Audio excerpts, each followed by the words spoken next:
Why the A38 Valiant is considered a disaster in tank history.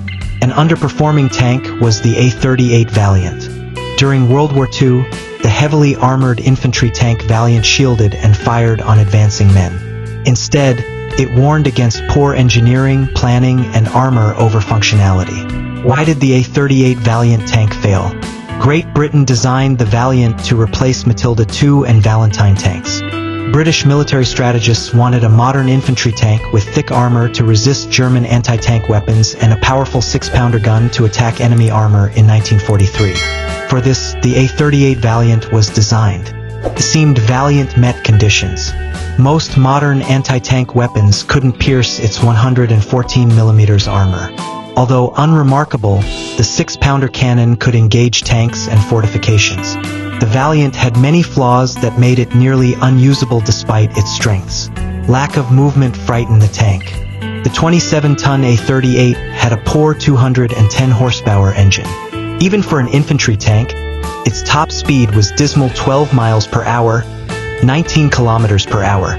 Ride was unexpected and unpleasant due to inadequate suspension and steering. Test drivers were hurt by aggressive controls, rendering the tank uncontrollable. Ergonomics was also problematic. A cramped Valiant cabin made crew work uncomfortable. Drivers struggled with uncomfortable controls and heavy work. Driving and fighting in the Valiant was difficult due to narrow visibility apertures. Poor mechanical reliability hampered Valiant. Tank weight caused engine, gearbox, and suspension overheating and failure. Several mechanical issues rendered the tank unusable throughout trials. Only one A38 Valiant prototype existed. Valiant was cancelled after numerous tests. Its many shortcomings showed the dangers of placing armor and firepower over mobility, durability, and crew comfort. Why did Valiant fail?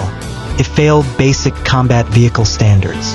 Tanks without mobility, reliability, or crew accommodations are battlefield targets.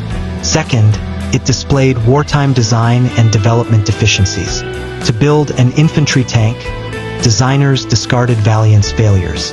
Tank design fails with the A38 Valiant. It is one of the worst tanks ever made despite never combat. Army historians and engineers learn from the Valiant to balance design, testing, and practicality over ambition. It proves good intentions may fail.